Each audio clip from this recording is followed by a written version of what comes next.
আসসালামু আলাইকুম। চলুন জেনে নেওয়া যাক আজকের প্রধান প্রধান সংবাদ শিরোনাম। চট্টগ্রামে কনসালটেন্টে জয় বাংলা স্লোগানে গোলাগুলি ও ভাঙচুর। কর্মকর্তাদের সেনা হেফাজতে রেখে ট্রাইব্যুনালের আনা নেওয়া চিন্তা।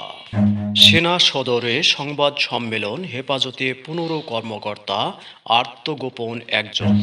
সামরিক কুচকাওয়াজে সবথেকে শক্তিশালী ক্ষেপণাস্ত্র দেখালো উত্তর কোরিয়া।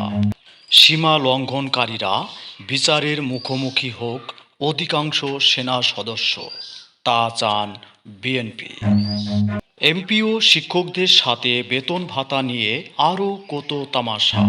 সশস্ত্র বাহিনীর আর কোনো কর্মকর্তার বিরুদ্ধে গ্রেপ্তারি পরোয়ানা জারির পরিকল্পনা নেই জানালেন পেটশোষী।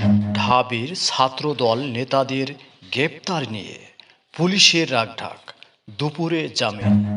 চট্টগ্রাম কনসাল্টে দুই পক্ষের হট্টগোল, ভাঙচুর ও পুলিশের গুলি। সেনা কর্মকর্তার সঙ্গে বাগদান সেরে সঙ্গীতশিল্পী বলেন, সম্পর্কটা বেশ ইন্টারেস্টিং। বন্দিদশা নিয়ে শহীদুল আলম জানান, ইসরায়েলি সেনারা মেশিনগান নিয়ে ছেলে ঢুকে যেতে। বাংলাদেশ পল্লী বিদ্যায়তনে বোর্ডে চাকরি, নবম সহ বিভিন্ন